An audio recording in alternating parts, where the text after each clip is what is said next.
প্রিয় দর্শক, কেমন হবে জাহান্নামের পুরা শেষ ব্যক্তি? কল্পনা করুন এমন এক দৃশ্য যেখানে কোটি কোটি বছর ধরে আগুন জ্বলছে, কিন্তু আজ সেই আগুনে আর কেউ নেই, শুধু একজন ছাড়া। বিশাল জাহান্নাম আজ প্রায় ফাঁকা, শুধু একজন মানুষ সেখানে হামাগুড়ি দিচ্ছে। তার শরীরের কোনো চামড়া অবশিষ্ট নেই, মাংসগুলো খসে পড়ে হাড়গুলো কালো কয়লায় পরিণত হয়েছে। সে আর চিৎকার করতে পারছে না, তার কণ্ঠনালী পুড়ে ছাই হয়ে গেছে। সে জানে না কত হাজার, কত লক্ষ বা কত কত কোটি বছর সে এখানে আছে। তার চোখের সামনে ফেরেশতারা দলে দলে মানুষকে উদ্ধার করে নিয়ে গেছে, কিন্তু তাকে নেয়নি। সে জাহান্নামের সেই অন্ধকার গর্তে একা, একদম একা। কিন্তু ঠিক এই মুহূর্তেই আরশে আজিমের মালিক মহান আল্লাহ এমন এক সিদ্ধান্ত নেবেন যা শুনে আসমানের ফেরেশতারাও স্তব্ধ হয়ে যাবে। আজ জাহান্নামের দরজা দিয়ে শেষ মানুষটি বের হবে। কে এই ব্যক্তি? কিভাবে একটি পুড়ে যাওয়া কয়লার টুকরো আবার মানুষে পরিণত হবে? আর আল্লাহ তাকে এমন কি দান করবেন যা দেখে সে চিৎকার করে বলবে, হে আল্লাহ, আপনি কি আমার সাথে উপহাস করছেন? অথচ আপনি তো রব্বুল আলামিন, আপনি কেন আমার সাথে ঠাট্টা করবেন? জানতে হলে হৃদয়ের সবটুকু আবেগ দিয়ে ভিডিওটি শেষ পর্যন্ত দেখুন।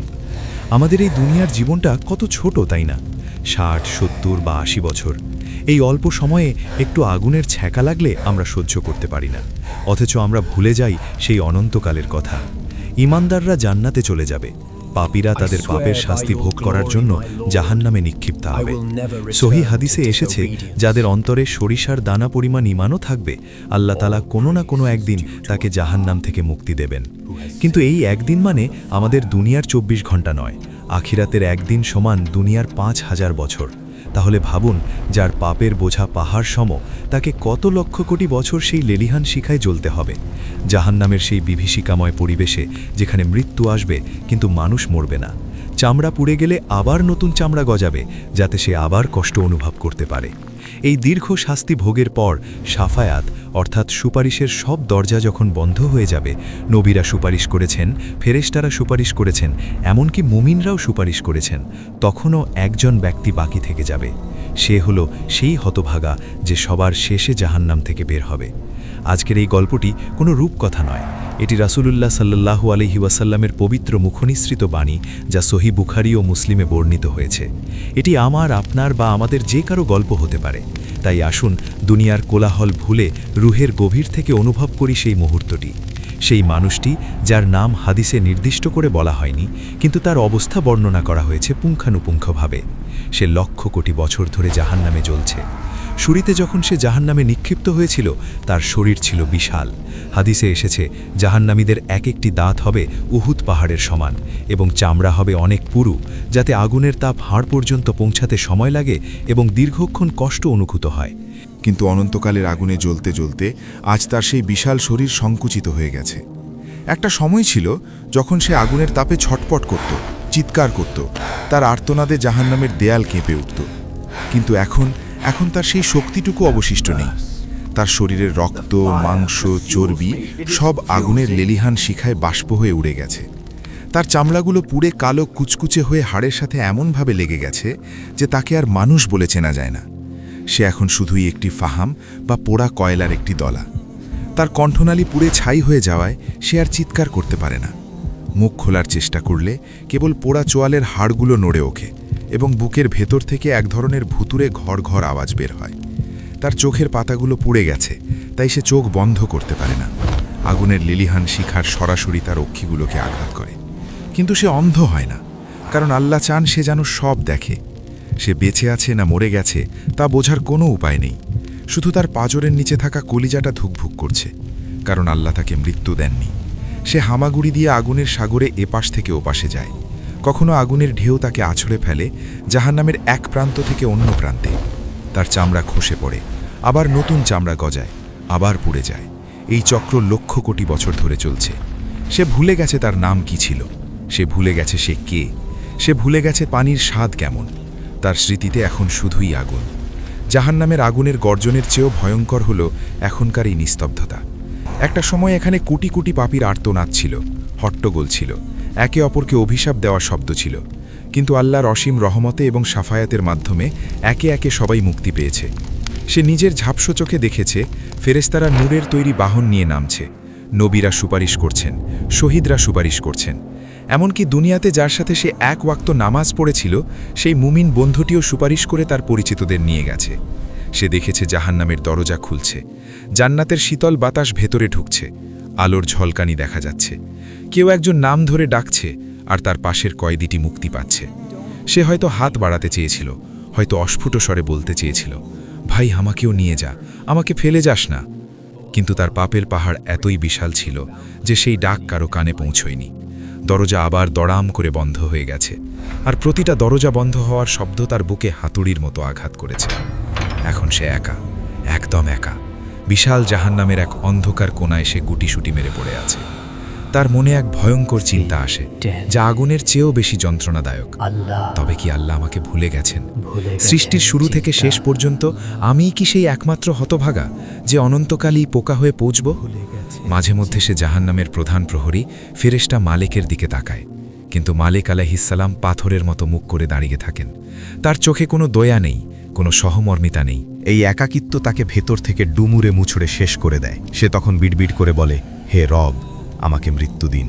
এই একাকিত্ব আমি আর সইতে পারছি না, আমাকে নিশ্চিহ্ন করে দিন। কিন্তু মৃত্যু সেখানে হারাম। যখন তার আশা সম্পূর্ণরূপে শেষ, যখন সে ধরেই নিয়েছে এই আগুনই তার চিরস্থায়ী ঠিকানা, ঠিক তখনই আর সে আজিম থেকে মহান রবের হুকুম এলো। আল্লাহ ফেরেশতাদের কোনো আদেশ দিলেন না, নবীদের পাঠালেন না, আল্লাহ নিজেই সিদ্ধান্ত নিলেন। তিনি বললেন, ফেরেশতারা সুপারিশ করেছে, নবীরা সুপারিশ করেছে, মুমিনরা সুপারিশ করেছে, আর কেউ বাকি নেই।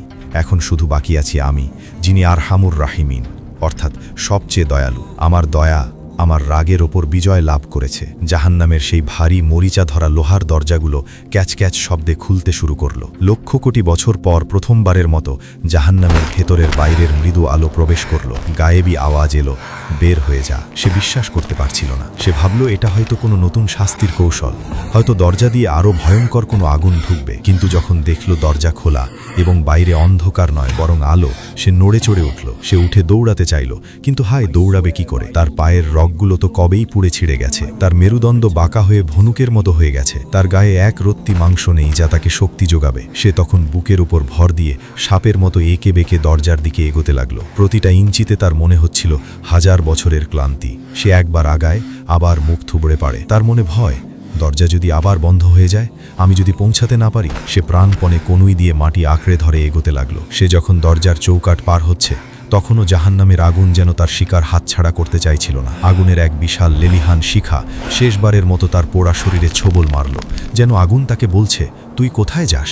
তুই তো আমার। সে কোনো মতে নিজেকে হিচড়ে আছড়ে পোছড়ে বাইরে বের করে আনলো এবং সাথে সাথে পাথরে মাটিতে মুখ থুবড়ে পড়ল। সে কাঁপতে কাঁপতে উঠে বসল। তারপর ঘাড় ঘুরিয়ে সেই ভয়ঙ্কর গহ্বরটির দিকে তাকালো। যে আগুন তাকে কোটি বছর জ্বালিয়েছে, তার দিকে তাকিয়ে সে বুক ভরা ঘৃণা আর স্বস্তি নিয়ে চিৎকার করে বলল, আল্লাহর কসম, আল্লাহ আমাকে তোর হাত থেকে বাঁচিয়ে এমন অনুগ্রহ করেছেন যা তিনি সৃষ্টির শুরু থেকে শেষ পর্যন্ত আর কাউকে করেননি। সে তখনও জানে না জান্নাত কি। সে মনে করছে আগুনের বাইরে এই রুক্ষ পাথরে জমিতে শুয়ে থাকাই হয়তো মহাকাশ সমান সুখ। সে জাহান্নাম থেকে মুক্তি পেয়েছে ঠিকই, কিন্তু তার দিকে তাকানো যায় না। সে দেখতে কুৎসিত, কালো, পোড়া কাঠের মতো। তার শরীর থেকে বের হচ্ছে পোড়া মাংসের উৎকট দুর্গন্ধ, যা জান্নাতের পবিত্র বাতাসকে দূষিত করে ফেলবে। তার হাড়গুলো বেরিয়ে আছে, চামড়া ঝুলছে। জান্নাতের ঠিক বাইরেই একটি বিশেষ নদী প্রবাহিত হচ্ছে, যার নাম নাহারুল হায়া বা জীবনের নদী। এর পানি দুধের চেয়ে সাদা, বরফের চেয়ে ঠান্ডা এবং মধুর চেয়ে মিষ্টি। ফেরেশতারা তাকে সেই নদীর তীরে নিয়ে গেল এবং বলল, ডুব দাও। সে তার সেই জরাজীর্ণ শরীর নিয়ে পানিতে নামল। জাদুর মতো কাজ হলো। পানির স্পর্শ লাগতেই তার গায়ের পোড়া কয়লার মতো মরা চামড়াগুলো খসে পড়তে লাগলো, যেন কোনো পুরনো খোলস ছেড়ে নতুন জীবন পাচ্ছে। তার পোড়া হাড়ের উপর নতুন মাংসপেশি তৈরি হতে শুরু করলো। শিরায় শিরায় তাজা রক্ত প্রবাহিত হতে লাগলো। রসুলুল্লাহ সাল্লাল্লাহু আলাইহি ওয়াসাল্লাম হাদিসে চমৎকার উপমা দিয়েছেন, বন্যার পর পলিমাটিতে যেভাবে শস্যদানা দ্রুত সতেজ হয়ে অঙ্কুরিত হয়, ঠিক সেভাবে তার দেহ পুনর্গঠিত হলো। সে পানি থেকে যখন উঠে এলো, তখন সে এক অপরূপ সুঠাম দেহের যুবক। তার বয়স ৩৩ বছর। তার চেহারায় পূর্ণিমার চাঁদের মতো আলো। তার চোখগুলো নক্ষত্রের মতো জ্বলজ্বল করছে। তার শরীর থেকে জান্নাতি মেশকের সুঘ্রাণ বের হচ্ছে। সে নিজের হাতের দিকে তাকালো। কোথায় সেই পোড়া দাগ? সে নিজের বুকে হাত দিয়ে দেখল হৃদস্পন্দন কত শান্ত। সে গভীরভাবে শ্বাস নিল। লক্ষ কোটি বছর পর এই প্রথম তার ফুসফুসে বিশুদ্ধ বাতাস প্রবেশ করল। সে আনন্দে কেঁদে ফেলল, এই প্রথম তার চোখের পানি বাষ্প হয়ে উড়ে গেল না, বরং গাল বেয়ে পড়ল। সুস্থ হওয়ার পর সে সামনে তাকালো। সে দেখল বহু দূরে একটি বিশাল গাছ। গাছটির ছায়া সুনিবিড়, তার নিচে সুমিষ্ট পানির ঝর্ণা বইছে। লক্ষ কোটি বছরে তৃষ্ণার্ত এই মানুষটি আল্লাহকে বলল, হে রব, আমাকে ওই গাছটির নিচে নিয়ে যান। আমি শুধু ছায়ায় বসব আর পানি পান করব, আমি আর কিচ্ছু চাইব না। আল্লাহ তাকে মনে করিয়ে দিলেন, হে আদম সন্তান, তুমি কি আবার অন্য কিছু চাইবে না? সে বলল, আপনার ইজ্জতের কসম, আমি আর কিচ্ছু চাইব না। আল্লাহ তাকে সেখানে নিলেন। গাছের ছায়ায় বসে সে জীবনের প্রথম প্রশান্তি অনুভব করল। ঝর্ণার পানি পান করার পর তার মনে হলো, এর চেয়ে বড় সুখ আর কিছু হতে পারে না। কিন্তু মানুষের ফিতরাত বা স্বভাব বদলায় না। কিছুক্ষণ পর তার নজরে পড়ল দূরে আরও বিশাল ও সুন্দর একটি গাছ। সেটার ডালপালা স্বর্ণের, পাতাগুলো পান্নার, আর সেখানে বাতাসের সাথে মেশকের ঘ্রাণ ভেসে আসছে। প্রথম গাছের তুলনায় এটি 1000 গুণ সুন্দর। সে নিজের লোভ সামলাতে পারল না। সে আবার মিনতি করল। আল্লাহ বললেন, হে আদম সন্তান, তুমি না ওয়াদা করেছিলে? ধিক তোমাকে, তুমি কত বড় ওয়াদা খেলাফকারী। সে লজ্জিত হয়ে মাথা নিচু করে বলল, হে রব, ভুল হয়ে গেছে, কিন্তু ওটা যে বড্ড সুন্দর, আমাকে ওখানে নিয়ে যান, এটাই শেষ, আর চাইব না। আল্লাহ তাকে সেখানেও দিলেন, কারণ আল্লাহ জানতেন সে যা সহ্য করে এসেছে এরপর তার ধৈর্য ধরার ক্ষমতা নেই। কিন্তু ঘটনার এখানেই শেষ নয়। কিছুক্ষণ পর জান্নাতের মূল ফটকের কাছে তৃতীয় একটি গাছ দেখা গেল। সেখান থেকে ভেসে আসছিল জান্নাতীদের হাসির আওয়াজ, নূপুরের রিনিঝিনি শব্দ এবং কুরআনের সুমধুর তেলাওয়াত। জান্নাতের সুবাতাস তার নাকে এসে লাগল। সে বুঝতে পারল আসল সুখ ওই দেয়ালের ওপাশে। সে জান্নাতীদের সুখের আওয়াজ শুনে আর নিজেকে ধরে রাখতে পারল না। সে এবার চিৎকার করে কেঁদে দিল, হে রব, আমাকে জান্নাতের দরজার কাছে নিয়ে যান। আমি ভেতরে ঢুকব না, শুধু দরজায় দাঁড়িয়ে একটু দেখব। আমি যা চাই তাই করার ক্ষমতা রাখি। প্রবেশ করো, তোমার রব প্রসন্ন হয়েছেন। অতপর সে তার প্রাসাদে প্রবেশ করবে। সে দেখবে হাজার হাজার সেবক তার অপেক্ষায় দাঁড়িয়ে আছে। তার প্রাসাদের ইঁটগুলো স্বর্ণ ও রৌপ্যের। সে তার বিশাল সাম্রাজ্যের দিকে তাকিয়ে ভুলে যাবে তার লক্ষ কোটি বছরের কষ্টের কথা। সে বলবে, প্রশংসা সেই আল্লাহ যিনি আমাকে দুঃখ কষ্ট থেকে মুক্তি দিয়েছেন। এটাই হলো আল্লাহর অসীম দয়া। এটাই হলো শেষ জাহান্নামের মহা উপহার।